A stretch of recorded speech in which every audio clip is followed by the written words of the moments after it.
ನಮಸ್ಕಾರ ಗುರುಗಳಿಗೆ. ನಮಸ್ಕಾರ ಹರೇ ಶ್ರೀನಿವಾಸ್, ಸಾಷ್ಟಾಂಗ ನಮಸ್ಕಾರಗಳು.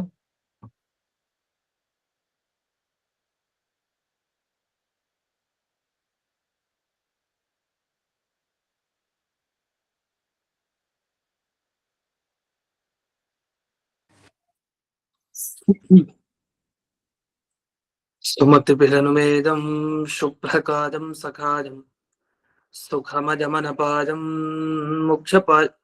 ಮುಖ್ಯುಪಾದಂ ವಿಮಾಜಂ ದ್ರಹಜಮಹಮಮೇದಂ ಧೇಜಮಾಂನಾಜಗೇಜಂ ಸದಜಮಸದಜೇಜಂ ಶ್ರೀಸಹಜಂ ಭಜೇಜಂ ಅಂಜನಾಸುನು ಸಾನ್ನಿಧ್ಯಾತ್ ವಿಜಯೇನ ವಿರಾಜಿತಂ ಅಜಿತ ಪ್ರೀತಿಜನಕಂ ಭಜೇಹಂ ವಿಜಯಧ್ವಜಂ ತಪಸ್ವಾಧ್ಯಾಯ ಶುಶ್ರೂಷಾ ಕೃಷ್ಣ ಪೂಜಾರತಂ ಮುನಿಂ ವಿಶ್ವೇಶಮಿಷ್ಟತಂ ವಂದೇ ಪರಿಮ್ರಾಟ್ ಚಕ್ರವರ್ತಿನಂ. ಶ್ರೀ ಗುರುಭ್ಯೋ ನಮಃ. ಹರಿ ಓಂ.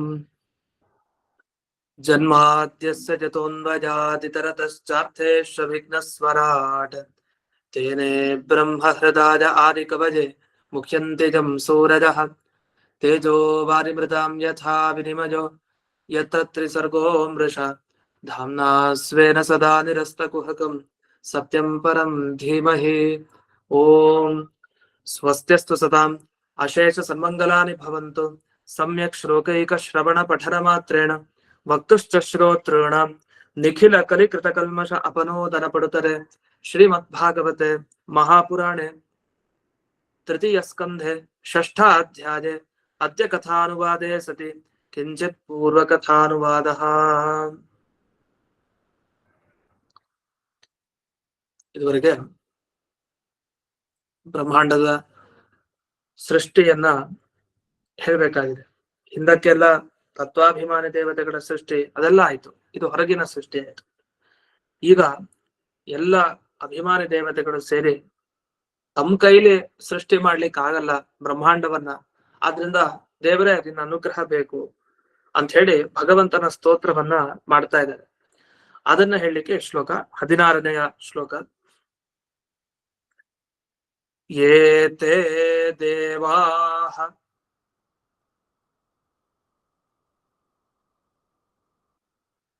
ಕಲಾ ವಿಷ್ಣೋ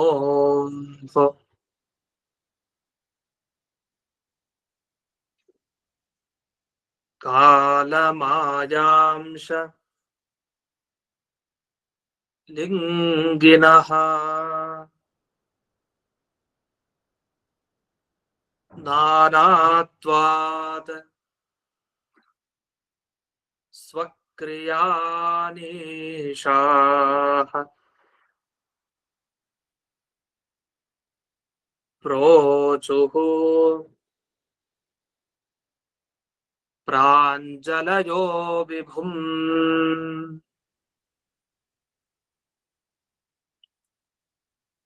ಏತೇ ದೇವಾಹ, ಇದುವರೆಗೆ ಹೇಳಿದ ದೇವತೆಗಳು ಅಂದ್ರೆ ತತ್ವಾಭಿಮಾನಿ ದೇವತೆಗಳು. ಇವರೆಲ್ಲ ಏನು? ವಿಷ್ಣೋಹ ಕಲಾಹ ಅಂತ ಹೇಳ್ತಾರೆ. ವಿಷ್ಣುವಿನ ಒಂದು ಕಲೆ ಅಂತ. ಕಲೆ ಅಂದ್ರೆ ಅಂಶ ಅಂತ ಅರ್ಥ. ಈಗ ವನ್ಹಿಯ ಕಲೆ, ಚಂದ್ರನ ಕಲೆ ಅಂತೆಲ್ಲ ಹೇಳ್ತೀವಿ. ಚಂದ್ರನ ಕಲೆ ಅಂದೇನು? ಚಂದ್ರನ ಒಂದು ಭಾಗ. ಹಾಗೆ ದೇವರ ಒಂದು ಭಾಗನ ಇವರೆಲ್ಲ ಅಂದ್ರೆ ಅದಕ್ಕೆ ಹಿಂದೆ ಆಗ್ಲೇ ನಾನು ಹೇಳಿದ್ದೆ, ಅಂಶ ಅಂತ ಬರುತ್ತೆ. ಅಂಶ ಅಂದ್ರೆ ಭಿನ್ನಾಂಶ, ಸ್ವರೂಪಾಂಶ ಅಂತ ಎರಡಿರುತ್ತೆ. ದೇವರ ಭಿನ್ನಾಂಶ ಅಂತ ಕರೀತಾರೆ ಎಲ್ಲ ಜೀವರನ್ನ. ಅಲ್ಲಿ ತತ್ವಾಭಿಮಾನಿ ದೇವತೆಗಳು ಸೇರಿರ್ತಾರೆ. ಹಾಗಾಗಿ ದೇವರ ಒಂದು ತುಂಡು ಒಂದೇ ಅರ್ಥ. ದೇವರಿಗೆ ಹೋಲಿಸಿದ್ರೆ ಎಲ್ಲೋ ಕಡಿಮೆ ಅಷ್ಟೇ ಇವರೆಲ್ಲ, ಒಂದು ಅಂಶ. ಆ ತರ ಭಗವಂತನ ಎಲ್ಲ ಕಲೆಗಳು ಈ ತತ್ವಾಭಿಮಾನಿ ದೇವತೆಗಳು. ಅವರು ಸ್ವಕ್ರಿಯಾನೀಶಾಹ, ತಮ್ಮ ಕೆಲಸ ಮಾಡ್ಲಿಕ್ಕೆ ಸಾಮರ್ಥ್ಯರಲ್ಲ, ಆಗ್ಲಿಲ್ಲ ಅವ್ರ ಕೈಲಿ. ಅವ್ರೇನ್ ಅನ್ಕೊಂಡ್ರು? ನಾವೇ ಬ್ರಹ್ಮಾಂಡ ಸೃಷ್ಟಿ ಮಾಡ್ಬಿಡ್ತೇವೆ ಅಂತ ಅಂದುಕೊಂಡ್ರು. ಒಬ್ಬೊಬ್ರು ತಮ್ಮ ಪ್ರಯತ್ನ ಪಟ್ರು, ಆಗ್ಲಿಲ್ಲ ಅವ್ರ ಕೈಲಿ. ಯಾವಾಗ ನಮ್ ಕೈಲಿ ಆಗಲ್ಲ ಆಗ ನಮಗ್ ಗೊತ್ತಾಗತ್ತೆ ನಮ್ ಸಾಮರ್ಥ್ಯ ಎಷ್ಟು, ಇಷ್ಟೇ ಅಂತ ಗೊತ್ತಾಗುತ್ತೆ. ರೋಚ ಪ್ರಾಂಜಲಯೋ ವಿಹುಂ, ಆಗೆಲ್ಲ ಕೈ ಮುಗಿದ್ರು, ಅಂಜಲಿ ಬದ್ಧರಾದ್ರು. ಎಲ್ಲ ಕೈ ಮುಗಿದು ಆ ಭಗವಂತನನ್ನ ಕುರಿತು ಪ್ರಾರ್ಥನೆಯನ್ನ ಮಾಡ್ತಾರೆ. ಇಲ್ಲಿ ಒಂದು ಶಬ್ದವನ್ನ ಹಾಕಿದ್ದಾರೆ, ಕಾಲ ಮಾಯ ಅಂಶ ಲಿಂಗಿನಃ ಅಂತ ಒಂದು ಶಬ್ದ ಹಾಕಿದ್ದಾರೆ. ಇದಕ್ಕೆ ಏನರ್ಥ ಅಂದ್ರೆ, ಒಂದು ಕಾಲ ಅಂದ್ರೆ ಇಲ್ಲಿ ಕಾಲಾಭಿಮಾನಿ ಅಂದ್ರೆ ಬ್ರಹ್ಮದೇವರ ಒಂದು ರೂಪ. ಇನ್ನು ಮಾಯ ಅಂದ್ರೆ ಪ್ರಕೃತಿ ತತ್ವ ಅಂದ್ರೆ ಲಕ್ಷ್ಮೀದೇವಿ ಅಂತ ಅರ್ಥ. ಆಮೇಲೆ ಅಂಶ ಅಂದ್ರೆ ಅದೇ ಬ್ರಹ್ಮದೇವರ ಇನ್ನೊಂದು ರೂಪ, ಜೀವಾಭಿಮಾನಿ ರೂಪ. ಒಂದು ಕಾಲಕ್ಕೆ ಅಭಿಮಾನಿ, ಮತ್ತೊಂದು ಎಲ್ಲ ಜೀವರಿಗೆ ಅಭಿಮಾನಿ. ಹೀಗೆ ಈ ಎಲ್ಲ ರೂಪಗಳು ಸೇರಿಕೊಂಡು ಈ ಎಲ್ಲ ತತ್ವ ಅಭಿಮಾನಿ ದೇವತೆಗಳ ಸೃಷ್ಟಿಯನ್ನ ಮಾಡಿದ್ದಾರೆ. ಆದ್ರೆ ಸೃಷ್ಟಿ ಮಾಡ್ಲಿಕ್ಕೆ ಅಂತ ಹೇಳಿ ಕೈಲಾಗದೆ ಇದ್ದಾಗ ಅವರು ಕೈ ಮುಗಿದು ಆ ಪರಮಾತ್ಮನಿಗೆ ನಮಸ್ಕಾರವನ್ನ ಮಾಡಿದ್ದಾರೆ. ಹೀಗೆ ಒಂದು ಕಾಲ ಕಾರಣ ಇವರು ಸೃಷ್ಟಿಯಾಗ್ಲಿಕ್ಕೆ, ಒಂದು ಮಾಯೆ ಕಾರಣ, ಮತ್ತೊಂದು ಜೀವಾಭಿಮಾನಿಯಾದ ಬ್ರಹ್ಮದೇವರು ಕಾರಣ. ಅದು ನಮ್ಗೇನ್ ಗೊತ್ತಾಯ್ತು ಅಂದ್ರೆ ಒಬ್ಬನೇ ಬ್ರಹ್ಮದೇವ ಈ ಕಡೆ ಕಾಲಕ್ಕೂ ಅಭಿಮಾನಿ. ಅಂದ್ರೆ ನಮ್ಮ ಆಯುಷ್ಯ, ಕಾಲ, ಸಮಯ ಎಲ್ಲ ಅವನೇ ನೋಡ್ಕೊಳೋದು. ಅವನ ಅಧೀನದಲ್ಲಿ ನಾವೆಲ್ಲ ಇರ್ತೀವಿ. ಇನ್ನೊಂದು ಎಲ್ಲ ಜೀವರಿಗೆ ಅಭಿಮಾನಿ. ಹೀಗೆ ಒಂದು ಪ್ರಮಾಣವನ್ನು ಸೂಚಿಸಿದಾಗಾಯ್ತು. ಅದನ್ನ ಇಲ್ಲಿ ವಿಜಯಧ್ವಜ ತೀರ್ಥರು ನೀಡುತ್ತಾರೆ. ಕಾಲ ಜೀವಾಭಿಮಾನೇನ ರೂಪದ್ವಂದ್ವೀ ಚತುರ್ಮುಖ. ಚತುರ್ಮುಖ ಬ್ರಹ್ಮದೇವರು ಎರಡು ರೂಪ ಪಡೆದಿದ್ದಾರೆ. ಒಂದು ಕಾಲಾಭಿಮಾನಿ ರೂಪ, ಇನ್ನೊಂದು ಜೀವಾಭಿಮಾನಿ ರೂಪ ಅಂತ. ಯಾಕೆ ಸ್ತೋತ್ರ ಮಾಡ್ಲಿಕ್ಕೆ ಪ್ರಾರಂಭ ಮಾಡಿದ್ರು ಇವರು? ಯಾಕೆ ಇವ್ರ ಕೈಲಿ ಆಗ್ಲಿಲ್ವಾ? ನಿಜ, ಅವ್ರಿಗಾಗ್ಲಿಲ್ಲ. ಯಾಕೆಂದ್ರೆ ನಾನಾತ್ವಾದ್ ಅಶ್ಲಿಷ್ಟತ್ವ ಅಂತ ಹೇಳ್ತಾರೆ. ಅಂದ್ರೆ ಜಗತ್ತಿನ ಸೃಷ್ಟಿ ಅಂದ್ರೆ ಅದು ಸುಲಭದ ಮಾತಲ್ಲ. ಅನೇಕ ತರಹದ ಸೃಷ್ಟಿ ಒಂದೊಂದಕ್ಕೆ ಸೇರಿಸ್ಕೊಡ್ಬಾರ್ದಲ್ಲ, ಎಲ್ಲ ಮಿಕ್ಸ್ ಆಗ್ಬಾರ್ದು, ಎಲ್ಲ ಪ್ರತ್ಯೇಕವಾಗಿ ಇರ್ಬೇಕು, ಅದ್ರ ಜೊತೆಗಿರ್ಬೇಕು. ಈ ತರಹದ ಒಂದು ಸೃಷ್ಟಿ ಮಾಡ್ಬೇಕು ಅಂದ್ರೆ ಬಹಳ ಕಷ್ಟ. ಅದಕ್ಕೆ ತಲೆ ಮೇಲೆ ಕೈ ಇಟ್ಕೊಂಡ್ಬಿಟ್ಟು ಅಂತ ಅವ್ರು ವರ್ಣನೆ ಮಾಡ್ತಾರೆ. ಪ್ರಾಂಜಲಿ ಅಂದ್ರೆ ಅದು ಕೇವಲ ಕೈ ಮುಗಿಯೋದಷ್ಟೇ ಅಲ್ಲ, ಒಂದು ಕಮಲ ಮೊಗ್ಗು ಇದ್ದಾಗ ಹೀಗಿರುತ್ತೆ ಆತರ ಅಷ್ಟೇ ಅಲ್ಲ, ಆ ಮೊಗ್ಗೇನಿದೆ ಅದನ್ನ ತಲೆ ಮೇಲೆ ಇಟ್ಕೊಂಡು ಅಂತ ಆತರ ಕೈಯನ್ನ, ಆಗಲ್ಲ ಗೋವಿಂದ ಅಂತ ತಲೆ ಮೇಲೆ ಕೈ ಇಟ್ಕೊಂಡು ನಮ್ ಕೈಲಿ ಇದು ಆಗದೆ ಇರೋ ಮಾತು ಅಂತ ಪ್ರಾಂಜಲಿ ಬದ್ಧರಾದರು ಅನ್ನೋದಕ್ಕೆ ಇಷ್ಟರ್ಥ ಅಂತ ಇಲ್ಲಿ ಬಿಡಿಸಿದ್ದಾರೆ. ಇನ್ನು ಇದಕ್ಕೆ ಇಲ್ಲಿ ಒಬ್ಬೊಬ್ರು ಒಂದೊಂದು ವಿವರಣೆ ಮಾಡಿದ್ದಾರೆ ಈ ಶ್ಲೋಕದ ಒಂದು ಪದಕ್ಕೆ. ಯಾವ ಪದ? ಕಾಲ ಮಾಯಾಂಶ ಲಿಂಗಿನಃ ಅನ್ನುವ ಪದಕ್ಕೆ ಅನೇಕರು ವಿವರಣೆ ಮಾಡಿದ್ದಾರೆ. ಏನು? ಕಾಲಲಿಂಗ, ಮಾಯಾಲಿಂಗ, ಅಂಶಲಿಂಗ ಅಂತ ಹೇಳಿ ಮೂರು ಲಿಂಗ. ಲಿಂಗ ಅನ್ನೋ ಶಬ್ದಕ್ಕೆ ಚಿಹ್ನೆ ಅಂತ ಅರ್ಥ, ಅಂದ್ರೆ ಜ್ಞಾಪಕ, ಸೂಚಕ ಅಂತ ಅರ್ಥ. ಇವ್ರು ಕೆಟ್ಟವರು ಅನ್ನೋದಕ್ಕೆ ಲಿಂಗ ಏನು ಅಂದ್ರೆ ಸೂಚಕ ಏನು, ಅದಕ್ಕೇನು ಪ್ರಮಾಣ ಅಂತ ಆ ತರ ಕೇಳ್ತೀವಲ್ಲ, ಅದೇ ತರ ಕಾಲ ಚಿಹ್ನೆ, ಹಾಗೆ ಮಾಯಾ ಚಿಹ್ನೆ, ಅಂಶ ಚಿಹ್ನೆ ಅಂತ ಮೂರಿದೆ. ಕಾಲ ಚಿಹ್ನೆ ಅಂದ್ರೆ ಏನು? ಶರೀರದಲ್ಲಿ ಏನ್ ವಿಕಾರಗಳಾಗತ್ತೆ ಅದನ್ನ ಕಾಲ ಚಿಹ್ನೆ ಅಂತಾರೆ. ಸಮಯ ಆಗ್ತಾ ಇದೆ ಅಂತ ಯಾವಾಗ ಗೊತ್ತಾಗತ್ತೆ? ದೇಹ ಬದಲಾಗ್ತಾ ಇದೆ, ಒಂದೇ ತರ ಇಲ್ಲ. ಚಿಕ್ಕವನಿದ್ದವನ್ ದೊಡ್ಡವನಾದ, ಕೊನೆಗೆ ಇನ್ನೇನು ಮರಣ ಶೈಲಿಯಾಗಿ ಬಂದಿದ್ದಾನೆ. ಆದ್ರಿಂದ ಕಾಲದ ಚಿಹ್ನೆ ಅದು ಬದಲಾಗ್ತಾ ಹೋದ ಹಾಗೆ ಅದು ಕಾಲದ ಚಿಹ್ನೆ ಆಯ್ತು, ಅಂದ್ರೆ ವಿಕಾರಗಳು ಅಂತ ಅರ್ಥ. ಇದು ಮಾಯಾ ಚಿಹ್ನೆ ಅಂದ್ರೆ ಅರ್ಥ ಅಂದ್ರೆ ಇಲ್ಲಿ ಈ ವಸ್ತುವಿನಲ್ಲಿ ಮಾಯ ಕಾಣ್ತಾ ಇದೆ ಅಂದ್ರೆ ಏನರ್ಥ?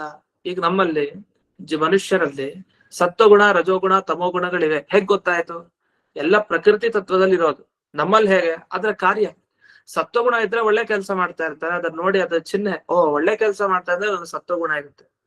ಇಲ್ಲ ಆಗಾಗ ತಪ್ಪು ಮಾಡ್ತಾನೆ, ಸರಿಗೂ ಮಾಡ್ತಾನೆ, ಎರಡೂ ತರ ಏನು. ಸರಿ, ರಜೋಗುಣ ಪೂರ್ತಿ ಕೆಟ್ಟವನು, ತಮೋಗುಣ. ಹಾಗಾದ್ರೆ ಆಯಾಯ ಚಿಹ್ನೆಗಳನ್ನ ನೋಡಿ ಮೂಲಭೂತವಾಗಿ ಇಲ್ಲಿ ಸತ್ವ, ರಜಸ್ತಮೋ ಗುಣಗಳಿವೆ ಅಂತ ತೀರ್ಮಾನಕ್ಕೆ ಬರ್ತಾರೆ. ಅದ ಕ್ಷೋಭೆ ಅಂತ ಹೇಳ್ತಾರೆ. ತ್ರಿಗುಣಗಳಿಂದ ಕ್ಷೋಭೆ ಆಗತ್ತಲ್ಲ ದೇಹದಲ್ಲಿ, ಮುಖದಲ್ಲಿ, ಮನಸ್ಸಿನಲ್ಲಿ, ಇದೇ ಸಾಕು, ಅಲ್ಲಿ ಮಾಯೆ ಇದೆ ಅನ್ಲಿಕ್ಕೆ. ಇನ್ನು ಅಂಶ ಅಂತಂದ್ರೆ ಚೈತನ್ಯ.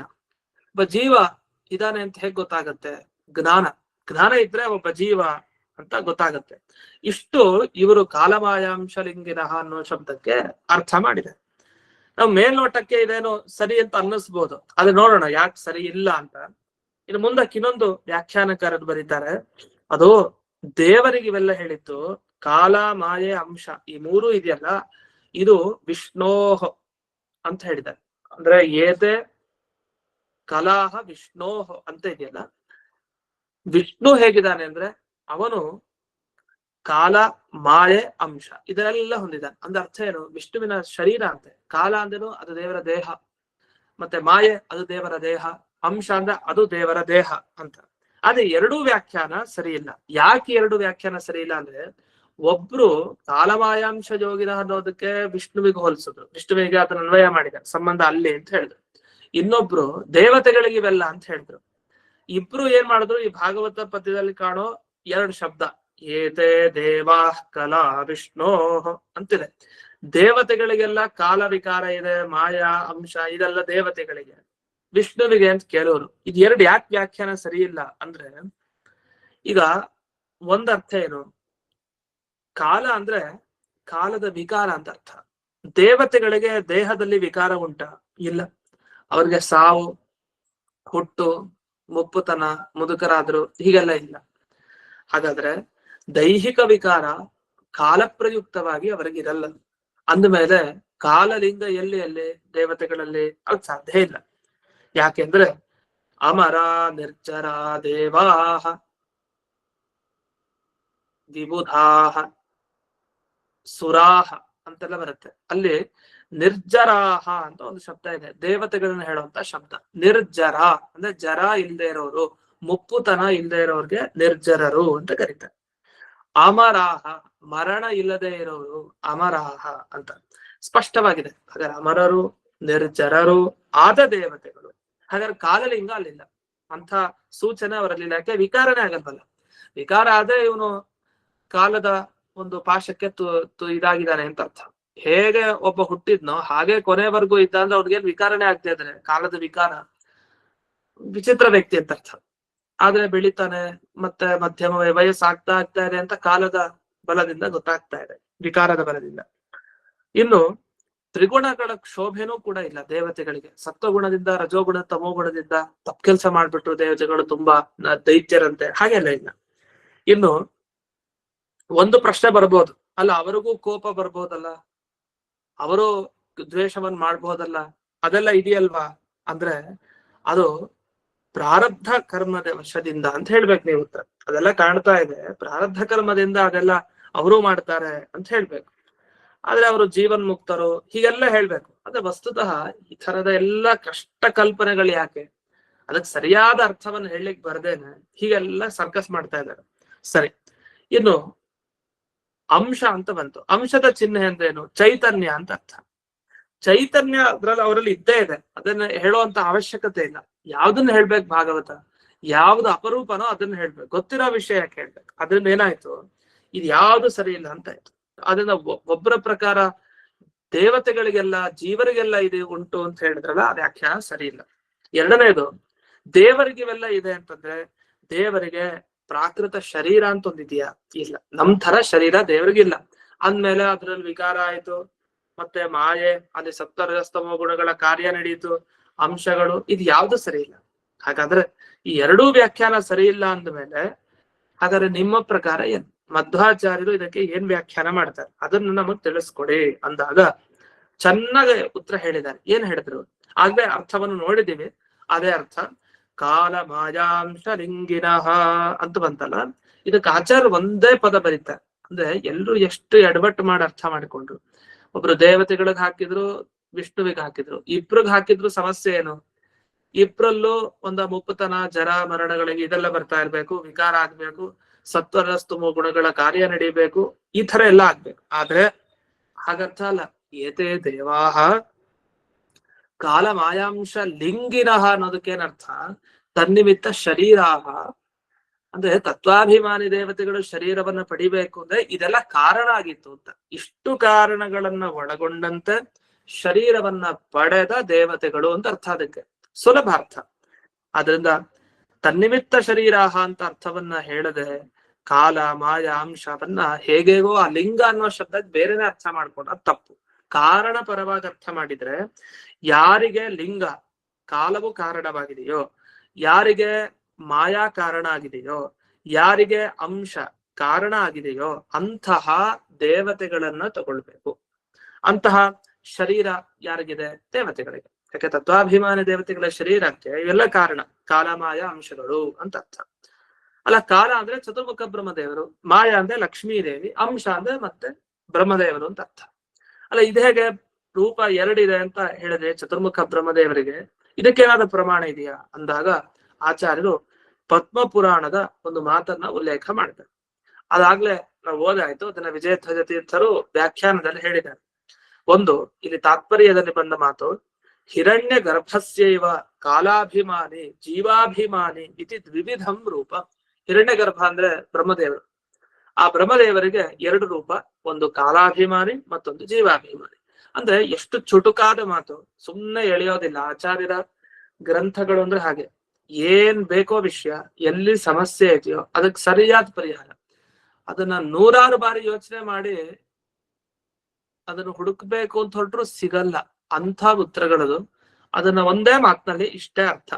ಬೇರೆಯವರೆಲ್ಲ ಇದಕ್ಕೆ ಏನ್ ಅರ್ಥ ಬರೆದ್ರು ಕೊನೆಗೂ ಅರ್ಥ ಸಮನ್ವಯ ಆಗ್ಲಿಲ್ಲ, ಸರಿಯಾದ ಅರ್ಥವನ್ನು ಹೇಳಲಿಕ್ಕೆ ಬರ್ಲಿಲ್ಲ. ಇವರು ಒಂದೇ ಮಾತು ಪದ್ಮಪುರಾಣದ ಇದನ್ನು ಉಲ್ಲೇಖ ಮಾಡಿದ್ರು. ಕಾಲಜೀವಾಭಿಮಾನೇನ ರೂಪದ್ವಂದ್ವೇ ಚತುರ್ಮುಖ. ಎರಡು ರೂಪ ಇದೆ ಚತುರ್ಮುಖ ಬ್ರಹ್ಮದೇವರಿಗೆ, ಇದು ಪದ್ಮಪುರಾಣದಲ್ಲಿ ಬಂದಿದೆ, ಅದನ್ನೇ ತಗೊಳ್ಬೇಕಷ್ಟೆ. ಈ ರೀತಿ ಒಟ್ಟಾಗಿ ಇಲ್ಲಿನ ಅರ್ಥ ಏನು ಅಂದ್ರೆ, ದೇವತೆಗಳ ಶರೀರ ಸೃಷ್ಟಿಯಾಗಿದ್ ಯಾರಿಂದ ಅನ್ನೋದರ ವಿವರಣೆ ಕೊಡ್ಲಿಕ್ಕೆ ಕಾಲಮಾಯಾಂಶ ಲಿಂಗಿನಃ ಅನ್ನೋ ಶಬ್ದ ಬಂದಿದೆ ಹೊರತು ಇನ್ಯಾವುದೇ ಬೇರೆ ಕಾರಣದಿಂದ ಅಲ್ಲ ಅಂತ. ಇಷ್ಟು ಇಲ್ಲಿ ಬಂದ ವಿವರಣೆ. ಇದು ಮುಂದೆ ಕಿಮೂಚು. ಸರಿ, ದೇವತೆಗಳೆಲ್ಲ ದೇವರ ಬಳಿ ಹೋದ್ರಲ್ಲ, ನಮ್ ಕೈಲಿ ಬ್ರಹ್ಮಾಂಡ ಸೃಷ್ಟಿ ಮಾಡ್ಲಿಕ್ಕೆ ಆಗ್ಲಿಲ್ಲ, ನಮ್ ಕೈಲಿ ಆಗಲ್ಲ, ನಮ್ ಶಕ್ತಿ ಇಲ್ಲ ಅಂತೆಲ್ಲ ಏನ್ ಸ್ತೋತ್ರ ಮಾಡಿದ್ರಲ್ಲ ಹೋಗಿ ದೇವತೆಗಳು, ಅದನ್ನ ನೋಡೋಣ. ದೇವಾಹ ಊಚುಹು. ಊಚುಹು ಅಂದ್ರೆ ಹೇಳಿದ್ರು ಅಂತ ಅರ್ಥ. ಅದು ಉವಾಚ ಅಂತ ಸಾಮಾನ್ಯವಾಗಿ ಬರುತ್ತೆ. ಅರ್ಜುನ ಉವಾಚ, ಭಗವಾನ್ ಉವಾಚ ಅಂತ. ಅದು ಏಕವಚನ, ಒಬ್ರೇ ಹೇಳಿದ್ರೆ ಉವಾಚ ಉವಾಚ ಅಂತ ಹೇಳ್ತಾರೆ. ಬಹುವಚನ, ಜಾಸ್ತಿ ಜನ ಹೇಳಿದ್ರೆ ಊಚುಹು ಅಂತ ಕ್ರಿಯಾಪದವನ್ನು ಬಳಸ್ತಾರೆ. ದೇವಾಹ ದೇವತೆಗಳು, ಊಚುಹು ಹೇಳಿದರು. ಏನು? 17ನೇ ಶ್ಲೋಕ. ನತಾಸ್ಮತೆ ದೇವಪದಾರವಿಂದಂ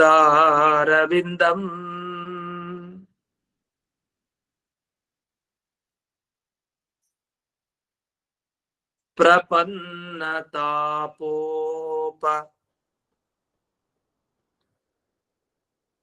ಶಮಾತಪತ್ರಂ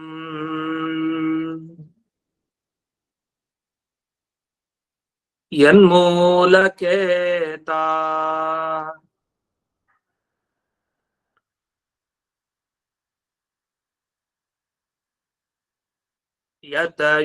ಯತಯೋಂಜಸೋರು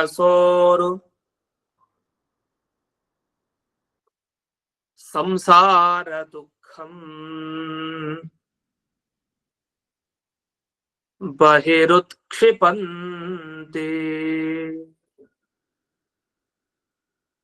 ತುಂಬಾ ಒಳ್ಳೆ ಸ್ತೋತ್ರ ಇದು. ಯಾಕೆ ಒಳ್ಳೆ ಸ್ತೋತ್ರ ಅಂದ್ರೆ, ಒಂದು ಇದು ಪದ್ಯಗಳೇ ತುಂಬಾ ಚೆನ್ನಾಗಿದೆ. ಒಂದು ಹೇಳ್ಕೊಳ್ಲಿಕ್ಕೆ, ಪ್ರತಿನಿತ್ಯ ಪಾರಾಯಣ ಮಾಡ್ಲಿಕ್ಕೆ ತುಂಬಾ ಚೆನ್ನಾಗಿದೆ. ಅಂದ್ರೆ ಒಬ್ಬ ವ್ಯಕ್ತಿ ನನ್ ಕೈಲಿ ಏನು ಆಗ್ತಾ ಇಲ್ಲ, ನನಗ್ ಶಕ್ತಿ ಇಲ್ಲ, ಅನಿವಾರ್ಯವಾಗಿ ನೀನ್ ನನ್ ಮೇಲೆ ಅನುಗ್ರಹ ಮಾಡಬೇಕು ಅಂತ ಹೇಳಿ ಎಲ್ಲ ಬೇಡೋದಿದೆ. ಎಲ್ರು ಸಾಮಾನ್ಯವಾಗಿ ಬೇಡ್ತಾರೆ. ಇದು ದೇವತೆಗಳಿಗಾದ ಪ್ರಸಂಗ. ಅದು ಯಾವ ದೇವತೆಗಳಿಗೆ? ತತ್ವಾಭಿಮಾನಿ ದೇವತೆಗಳು. ಮಹತ್ತತ್ವ, ಅಹಂಕಾರ ತತ್ವ, ಎಲ್ಲಾ ತತ್ವಗಳು ಬಂದು ಅಲ್ಲಿ ಅದೇ ಎಲ್ಲ ದೇವತೆಗಳು ಅವ್ರು ಸೇರಿದ್ರು ಅವ್ರ ಕೈಲಿ ಸೃಷ್ಟಿ ಮಾಡ್ಲಿಕ್ಕೆ ಆಗ್ಲಿಲ್ಲ. ಒಬ್ಬೊಬ್ರು ಕೂಡ ಪ್ರಯತ್ನ ಪಟ್ರು, ಅನೇಕ ತತ್ವ ಅಭಿಮಾನಿ ದೇವತೆಗಳು. ಆದ್ರೆ ಒಬ್ರು ಕೈಲೂ ಆಗ್ದೇನೆ, ನಮ್ ಕೈಲಿ ಆಗಲ್ಲ, ಅದನ್ನ ಸೃಷ್ಟಿ ಮಾಡ್ಬೇಕು ಅಂತ ಆದ್ರೆ, ಏನಾರು ಒಂದು ಹೊಸತನ್ನ ಸಾಧನೆ ಮಾಡ್ಬೇಕು ಅಂದ್ರೆ ಅದಕ್ಕೆ ನಿನ್ನ ಅನುಗ್ರಹ ಬೇಕು ಅಂತ ಹೇಳಿ ಒಂದು ಸ್ತೋತ್ರವನ್ನ ಮಾಡಿದೆ. ಆ ಸ್ತೋತ್ರ ಎಷ್ಟು ಭಾವನಾಪೂರ್ಣ ಆಗಿರುತ್ತೆ. ಯಾಕೆ? ಪೂರ್ತಿ ತಾವು ಚೂರು ಅಹಂಕಾರ ಇಟ್ಕೊಳ್ದೆ ಎಲ್ಲ ಆಯ್ತು, ನಮ್ ಕೈಲಿ ಇನ್ನ ಆಗಲ್ಲ ಅಂದಾಗ ಸ್ತೋತ್ರ ಮಾಡಿದ್ದು. ಅಂದ್ರೆ ಮನಃಪೂರ್ವಕವಾಗಿ ಸ್ತೋತ್ರ ಮಾಡಿದೆ. ಬಹಳ ಒಳ್ಳೆ ಸ್ತೋತ್ರ. ನತಾಸ್ಮತೆ ದೇವ ಪದಾರವಿಂದ. ದೇವ ಸ್ವಾಮಿ ನಮಸ್ಕಾರ ಅಷ್ಟೇ. ನತಾಸ್ಮ, ನಿನಗ್ ನಮಸ್ಕಾರ ಅಷ್ಟೇ. ನಾವೆಲ್ಲ ನಮಸ್ಕಾರ ಮಾಡ್ಬಿಡ್ತೀವಿ ನಿನಗೆ. ಎಲ್ಲಿ? ಪದಾರವಿಂದಂ. ನಿನ್ನ ಪಾದಾರವಿಂದಗಳು ಏನಿದೆ ಅಂಥ ಪಾದಾರವಿಂದಗಳಿಗೆ ನಮಸ್ಕಾರ. ಯಾಕೆ ಅಂದ್ರೆ ನಿನ್ನ ಪಾದಾರವಿಂದ ಇದೆಯಲ್ಲ ತುಂಬಾ ದೊಡ್ಡದದು. ನಾವೆಲ್ಲ ಹೇಳ್ತೀವಿ ಭಗವಂತನ ಪಾದಗಳು ಹೇಗೆ ಕಮಲದ ತರ. ಕಮಲದಂತಹ ಕೋಮಲ ಪಾದ ಇಟ್ಕೊಂಡು ಏನ್ ಮಾಡ್ತೀರಿ? ಗಟ್ಟಿ ಇದ್ರೆ ಏನಾದ್ರು ತಗೊಂಡು ಯಾರಿಗಾರು ಹೊಡಿಬೋದೇನೋ. ಕೋಮಲ ಇದ್ರೆ ತಗೊಂಡು ಏನ್ ಮಾಡೋದು ಅಂದ್ರೆ ಹಾಗಲ್ಲ. ಪ್ರಪನ್ನ ತಾಪೋಪಶಮಾತ ಪತ್ರಂ. ಯಾರು ಪ್ರಪನ್ನ, ಅಯ್ಯೋ ಸ್ವಾಮಿ ನನಗೆ ರಕ್ಷಣೆ ನೀಡು ಅಂತ ಬರ್ತಾರಲ್ಲ, ಅವರ ಎಲ್ಲಾ ತಾಪಗಳನ್ನ, ಅವರ ಎಲ್ಲಾ ತಾಪ ಕಷ್ಟಗಳನ್ನ ಉಪಶಮನ ಕಡಿಮೆ ಮಾಡಿ ಅದನ್ನ ಪೂರ್ಣ ನಾಶಗೊಳಿಸುವಂತಹ ಒಂದು ದೊಡ್ಡ ಆತಪತ್ರ ಅಂತ. ಆತಪತ್ರ ಅಂದ್ರೆ ಏನು? ಕೊಡೆ ಅಂತ ಅರ್ಥ. ಛತ್ರಿ. ನಾವು ಹೊರಗಡೆ ಬಿಸಿಲಿದ್ದಾಗ ಛತ್ರಿ ಹಿಡ್ಕೊಂಡು ಹೋಗ್ಬೇಕು, ಆಗಲ್ಲ ನಡಿಲಿಕ್ಕೆ. ಆ ತಾಪ ಬಿದ್ರೆ ಬಿದ್ದೋಗ್ಬಿಡ್ತಾನೆ ಮನುಷ್ಯ, ಆಗಲ್ಲ. ಅದ್ರಲ್ಲಿ ಯಾವ ಛತ್ರಿ ಅಂತ ಹಿಡ್ಕೊಂಡು ಹೋಗ್ಬೇಕು? ಈ ಛತ್ರಿ ಲೌಕಿಕವಾದನ್ನ ಇಟ್ಕೊಂಡು ಹೋದ್ರೆ ಸಂಸಾರದ ತಾಪ ಕಳಿಯತ್ತ, ಕಡಿಮೆ ಆಗತ್ತ. ಆದ್ರೆ ತಾಪ ಆಗ್ಲೇಬೇಕಂತೆ, ಯಾಕಂದ್ರೆ ಆದಿಭೌತಿಕ, ಆಧ್ಯಾತ್ಮಿಕ, ಅಧಿದೈವಿಕ ಇದ್ದೇ ಇದೆ, ಪ್ರತಿಯೊಬ್ರು ಅನುಭವಿಸ್ಬೇಕು ನಿಜ. ಆದ್ರೆ ಸಂಸಾರಕ್ ಬಂದು ಇದನ್ನ ಅನುಭವಿಸ್ತಾ ಕಳಿಯೋದು ಹೇಗೆ? ಅಷ್ಟು ಕಷ್ಟ ಇದೆ. ಒಂದು ಮಾನಸಿಕವಾಗಿ, ದೈಹಿಕವಾಗಿ, ಇಲ್ಲ ದೇವತೆಗಳ ಶಾಪನೋ ಇನ್ಯಾವುದೋ ತರ, ಅಥವಾ ಪಂಚಭೂತಗಳಿಂದ ತೊಂದ್ರೆನೋ, ಈ ರೀತಿ ಅನೇಕ ತೊಂದರೆಗಳಿದೆ. ಆದಿಭೌತಿಕ, ಆದಿದೈವಿಕ, ಆಧ್ಯಾತ್ಮಿಕ ತಾಪತ್ರಯಗಳು ಅಂತ ಏನ್ ಕರಿತೀವಿ. ಅದರಿಂದ ತುಂಬಾ ತೊಂದರೆ ಇದ್ದಾಗ ಒಂದು ಛತ್ರಿ ಬೇಕಲ್ಲ. ಅದ್ ಯಾವ್ದದು ಛತ್ರಿ? ಆತಪತ್ರ ಅಂದ್ರೆ ಛತ್ರಿಗೆ ಕರೀತಾರೆ ಸಂಸ್ಕೃತದಲ್ಲಿ.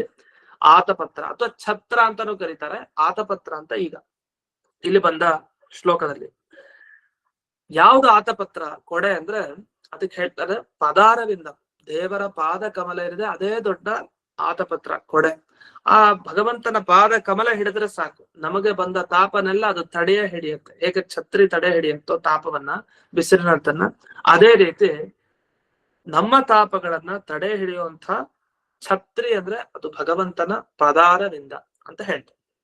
ಇದು ಮೂಲ ಕೇತಾಹ ಯತಯ ಅಂಜಸ ಉರು ಸಂಸಾರ ದುಃಖಂ ಬಹಿರುತ್ಕ್ಷಿಪಂತಿ. ನಿಮ್ಗೆ ಒಳಗಡೆ ಬೇಡದೇ ಇರೋ ಕಸ ಎಲ್ಲ ಕಡ್ಡಿ ಎಲ್ಲ ಇದ್ರೆ ಏನ್ ಮಾಡ್ತೀವಿ? ಹೊರಗಡೆ ಹಾಕಿ ಅದನ್ನ ಎಸಿತೀವಿ. ಮತ್ತೆ ದುಷ್ಟರು ಬಂದ್ ಸೇರ್ಕೊಂಡ್ಬಿಟ್ರೆ ಒಂದ್ ರಾಜ್ಯಕ್ಕೋ ಒಂದ್ ಮನೆಗೋ ಎಷ್ಟ್ ಕಷ್ಟ ಅವ್ರನ್ನ ಓಡ್ಸೋದು. ಅವ್ರನ್ನ ಸಿಕ್ತೋ ಅವಕಾಶ ಅಂದ್ರೆ ಎತ್ತಿ ಎಸಿತಾರೆ ಹೊರಗಡೆ, ಹೋಗಿ ಅಂತ ಬಿಸಾಡ್ತಾರೆ. ಹಾಗೆ ಭಗವಂತನ ಪದಾರವಿಂದಗಳನ್ನ ಆಶ್ರಯಿಸಿದವರು ಎಲ್ಲ ಕಿತ್ತು ಹೊರಗಡೆ ಎಸಿತಾರಂತೆ. ಏನನ್ನ? ಉರು ಸಂಸಾರ ದುಃಖಂ ಅಂದ ಚೆನ್ನಾಗಿ ಈ ಸಂಸಾರದ ದುಃಖ ಇದೆಯಲ್ಲ, ಎಷ್ಟೆಷ್ಟು ದುಃಖನೋ ಉರು, ಅದು ಹೇಳ್ಕೊಳ್ಳಿಕ್ ಬರಲ್ಲ ಎಷ್ಟು ಅಂತ.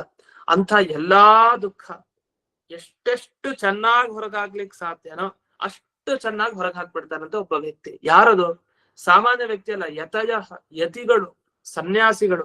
ಯಾರು ಈ ಇಂದ್ರಿಯಗಳನ್ನ ಗೆದ್ದು ತಾವು ಸಾಧನೆಯಲ್ಲೇ ಮುಳುಗಿದಾರೋ ಅಂತ ಎಲ್ರು ಸನ್ಯಾಸಿಗಳು ಮಾತ್ರ ಅಂತ ಆ ಇದು ಆಶ್ರಮಕ್ಕೆ ಮಾತ್ರ ಒತ್ತು ಕೊಡ್ತಾ ಇಲ್ಲ.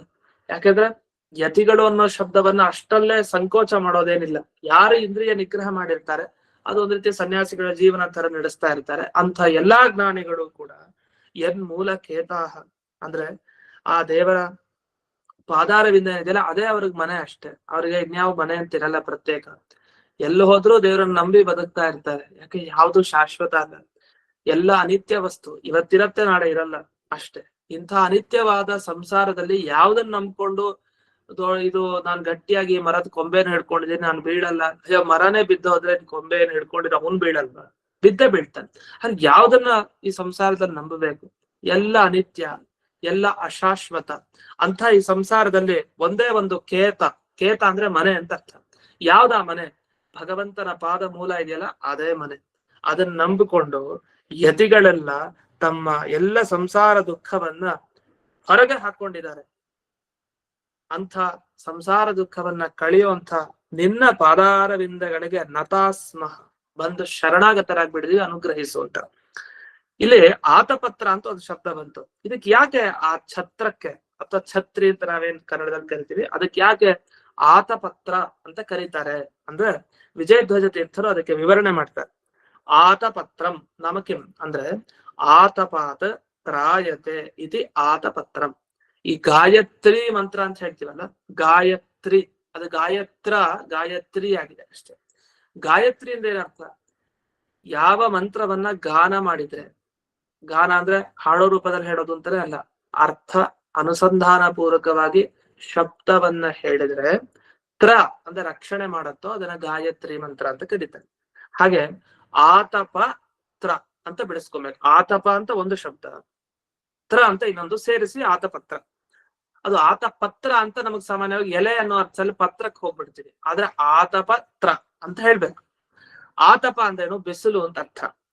ಆತಪದಿಂದ ಚೆನ್ನಾಗಿ ತಪನ, ಚೆನ್ನಾಗಿ ಬೇಗೇನುಂಟು ಮಾಡುವಂತ ಆತಪ ಅಂದ್ರೆ ಸೂರ್ಯನ ಒಂದು ಬಿಸಿಲು ಏನಿದೆಲ್ಲ, ಆ ಬಿಸಿಲಿನ ತಾಪದಿಂದ ಅಂದ್ರೆ ರಕ್ಷಣೆ ಮಾಡುವಂಥದ್ದು ಯಾವ್ದಿದೆ ಅದನ್ನ ಆತಪತ್ರ ಅಂತ ಕರೀತಾರೆ. ಅಂದ್ರೆ ಛತ್ರಂ ಅಂತ ಅದಕ್ಕೆ ಬಿಡಿಸಿದ್ದಾರೆ. ಆದ್ರೆ ಈ ಛತ್ರ ಏನಿದೆಯಲ್ಲ ಅದು ಕೇವಲ ತಾತ್ಕಾಲಿಕ ತಾಪವನ್ನ ಪರಿಹಾರ ಮಾಡುತ್ತಷ್ಟೇ. ನಮ್ಗೆ ಈಗೇನೋ ಹೊರಗಡೆ ಹೋಗ್ತಾ ಇದ್ವಿ, ಬಿಸಿಲಿನ ತಾಪ ಇತ್ತು, ಆ ತಾಪವನ್ನ ಕಳೆಯೋದಷ್ಟೇ. ಅದ ವಸ್ತುತಃ ಅನಾದಿ ಸಂಸಾರ ದುಃಖ ಇದೆಯಲ್ಲ, ಈ ತಾಪ ಕಳೆಯೋದು ಯಾರು? ಅದಕ್ಕೆ ಇದನ್ನ ಕಳಿಲಿಕ್ಕೆ ಅದಕ್ಕೆ ಶಕ್ತಿ ಇಲ್ಲ. ಹಾಗಾಗಿ ಒಂದು ಅಧಿಷ್ಠಾನ ಬೇಕು. ಅದ್ ಯಾವ ಅಧಿಷ್ಠಾನ ಅಂದ್ರೆ, ರುಜುಮಾರ್ಗದಿಂದ ನಾವು ನಮ್ಮ ದುಃಖವನ್ನ ಪರಿಹಾರ ಮಾಡ್ಕೊಳ್ಬೇಕು, ಹೊರಗಡೆ ಹಾಕೊಬೇಕು. ಅದು ಹೃದಯ ಗ್ರಂಥಿ ಇದೆಯಲ್ಲ, ನಮ್ಮ ಹೃದಯದಲ್ಲಿ ಒಂದು ಗಂಟಿದೆ, ಅದು ದುಃಖದ ಗಂಟು. ಆ ದುಃಖದ ಗಂಟನ್ನ ಬಿಚ್ಚೋದ್ ಬೇಡ, ಆ ದುಃಖದ ಗಂಟನ್ನ ಕಿತ್ತು ಹೊರಗಡೆ ಹಾಕ್ಬಿಟ್ರೆ ಸಾಕು. ಅದನ್ನ ಬಿಚ್ಚಿ ಯಾಕೆ ನೋಡ್ಬೇಕು ಏನೇನ್ ದುಃಖ ಇದೆ ಅಂತ? ಆ ಗಂಟನ್ನ ಹಾಗೆ ಹೊರಗೆ ಹಾಕ್ಬಿಡ್ಬೇಕು. ಹೊರಗೆ ಹಾಕಬೇಕು ಅಂತ ಆದ್ರೆ ಅದು ಭಗವಂತನ ಪಾದಾರ ಬಿಂದಗಳಿಗೆ ಮಾತ್ರ ಸಾಧ್ಯ. ಅದರಿಂದ ಆ ಛತ್ರಿನ ಹಿಡ್ಕೊಳ್ಬೇಕು ಅಂತ ಇಷ್ಟು ದೇವತೆಗಳು ತಾವು ಸ್ತೋತ್ರವನ್ನ ಮೊದಲಿಗೆ ಮಾಡ್ತಾ ಹೀಗೆ ಅಂದಿದೆ. ಇದು ಮುಂದಕ್ಕೆ ಸ್ತೋತ್ರವನ್ನ ಮಾಡ್ತಾರೆ. ಏನ್ ಸ್ತೋತ್ರ ಮಾಡ್ತಾರೆ ಅನ್ನೋದನ್ನ ನಾಳೆ ನಾಡಿದ್ದು ಅನಧ್ಯಯನ ಪಾಠ ಇರೋದಿಲ್ಲ, ಮತ್ತೆ ದ್ವಿತೀಯ ತಿಥಿಯಿಂದ ಪುನಃ ನೋಡೋಣ ಅಂತ ಹೇಳ್ತಾ ಇಂದಿನ ಪಾಠವನ್ನ ಅಸ್ಮದ್ ಗುರುವಂತರ್ಗತ ವ್ಯಾಸತೀರ್ಥ ಗುರುವಂತರ್ಗತ ಭಾರತೀಯ ರಮಣ ಮುಖ್ಯ ಅಂತರ್ಗತ ಶ್ರೀಮನ್ ಮೂಲ ಗೋಪಾಲಕೃಷ್ಣನಿಗೆ ಅರ್ಪಣೆಯನ್ನು ಮಾಡ್ತೇನೆ. ಶ್ರೀಕೃಷ್ಣ. ಧನ್ಯವಾದಗಳು. ನಮಸ್ಕಾರ. ನಮಸ್ಕಾರ ಗುರುಗಳೇ. ನಮಸ್ಕಾರ ಗುರುಗಳೇ. ನಮಸ್ಕಾರ. ನಮಸ್ಕಾರ ಆಚಾರ್ಯರೇ. ನಮಸ್ಕಾರ ಗುರುಗಳೇ, ಧನ್ಯವಾದಗಳು.